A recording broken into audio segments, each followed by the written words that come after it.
Bonjour Pierre. Bonjour Cécile. Merci d'être parmi nous. Pierre, vous avez monté une start-up qui s'appelle Alternative Digital. Alors c'est passionnant parce qu'en fait, dans ce MOOC sur la collaboration, cette start-up mesure les compétences de collaboration. Alors parlez-nous de votre solution. Alors la solution, elle consiste en passer un test d'environ 30 minutes pour chaque collaborateur. Et on va essayer de lui poser des questions afin de mesurer ses compétences collaboratives, notamment, parmi d'autres. Donc en fait, vous mesurez plein de compétences différentes. Je crois qu'il y a 9 types de compétences, Voilà, c'est ça? Les 9 grands enjeux de la transformation digitale. C'est focalisé sur la transformation numérique. Exactement. D'accord. D'accord. Et puis, donc il y a ce focus sur les compétences collaboratives. Alors comment vous définissez les grands axes et les grands items de cette évaluation de compétences collaboratives? Ce qu'on va mesurer, ce sont les 3 enjeux de chaque compétence, c'est-à-dire les savoirs, connaître les outils collaboratifs de l'entreprise par exemple.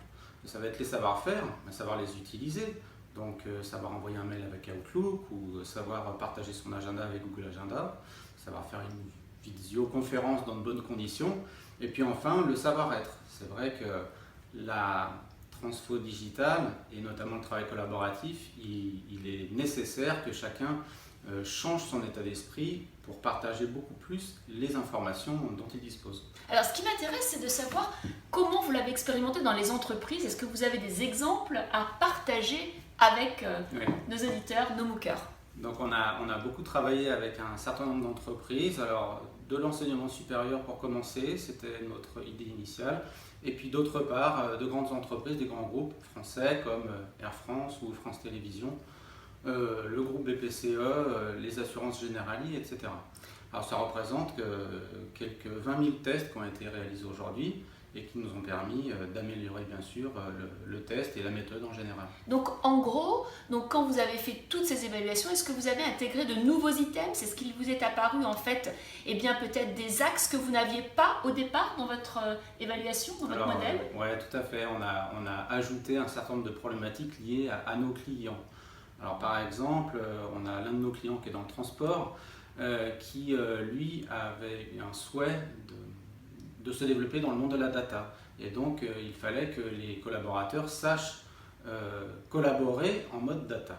Et lorsqu'on a fait la mesure, on s'est rendu compte que le vocabulaire leur manquait et les savoir-faire leur manquaient. Et donc ils ont décidé de mettre en place des formations dédiées à cela. Donc la mesure leur a permis de prendre des décisions de formation. Intéressant. Alors dans ce cours, dans ce MOOC, on réfléchit beaucoup au lien entre la collaboration et l'intelligence collective. Est-ce que vous avez une opinion ou une idée à partager? Parce qu'en fait, il nous semble que la grande différence entre les deux, c'est qu'en fait, dans l'intelligence collective, on est là pour gérer des situations complexes et pour aider les collaborateurs à passer d'un collectif à un autre et donc à ouvrir en fait les écosystèmes. Alors moi ce que je constate, c'est que l'intelligence collective, elle est beaucoup dans la stratégie, dans des choses très grandes. Par exemple, le réchauffement climatique, c'est une notion que l'on peut envisager sous l'angle de l'intelligence collective. Par contre, la recherche de solutions, alors là on est beaucoup plus dans le travail collaboratif, c'est-à-dire que ça va être la mise en place d'une solution pour un lieu en particulier, alors dans les énergies renouvelables, dans la production, dans la suppression du plastique, etc. Et donc on est beaucoup plus dans des choses qui sont opérationnelles. Ce que je peux dire, c'est que les deux sont très complémentaires en réalité et on navigue de l'un à l'autre, c'est-à-dire d'un grand sujet de recherche, on passe à un ensemble de projets qui nécessitent les compétences collaboratives. Alors tout à fait d'accord, la différence entre un management collaboratif et l'intelligence collective, elle est simple.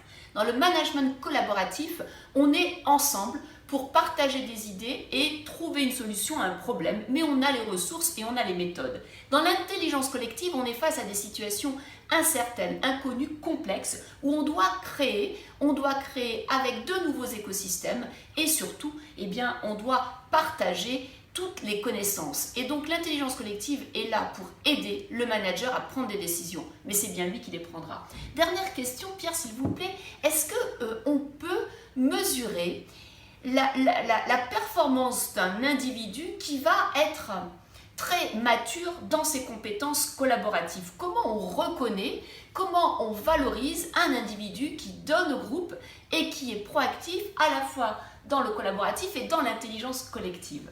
Alors nous ne travaillons pas encore exactement ce sujet, c'est-à-dire que notre test, c'est un test d'acculturation digitale.